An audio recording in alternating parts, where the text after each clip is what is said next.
Goods. Joining us now is Dan Geltrude, CPA and business analyst. All right, Dan.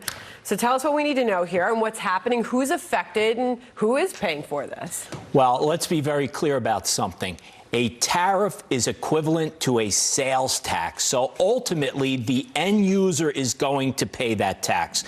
What the president is making reference to as to why it's not impacting U.S. consumers is because China is manipulating their currency. They're devaluing it, which makes their money cheap, which offsets any increase in the cost of product.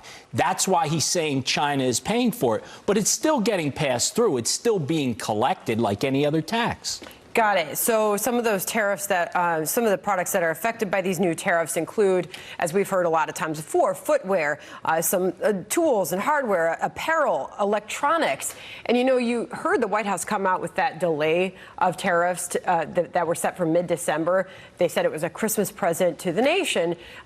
Some saw that as an acknowledgement that the U.S. consumer is getting hit by this. But what we have heard from many of these corporations, Wall Street, earnings reports that come out, some do say that they're using it as an excuse, but not a lot of companies have said, hey, we're passing along the cost of this to the consumer. Dan. Well, for right now, they seem to want to hold it at bay in terms of not wanting to increase the price of the products. But like I said, it's being offset by the manipulation of the currency of China. So that's why we're not seeing a big hit. What we are seeing, though, is we are seeing Wall Street reacting to every little bit of news that comes out related to the tariffs. Now, that certainly has an impact on the U.S. economy. Obviously, it's caused uncertainty, and uncertainty rattles markets, and so we've seen some of these wild ups and downs on Wall Street. Meanwhile, the talks are expected to continue. You heard a very optimistic President Trump and his team at the latest summit saying that we are talking, and we are at the highest level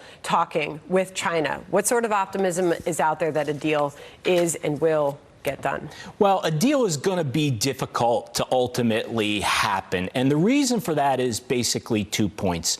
First, there's the theft of intellectual property, which China isn't even acknowledging. That's number one.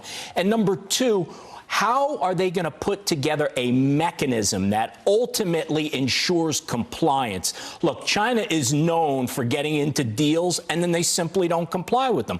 We see that going on right now in Hong Kong. So there's a matter of trusting what the other side is going to do, but it's more than that. You need some type of way to ensure that they are going to comply with whatever the agreement ultimately says. Got it. So those talks will continue, and still there will be a lot of uncertainty as far as getting further detail on what the administration is able to accomplish here. Dan, great to see you. Thank you very much. Thank you. All right.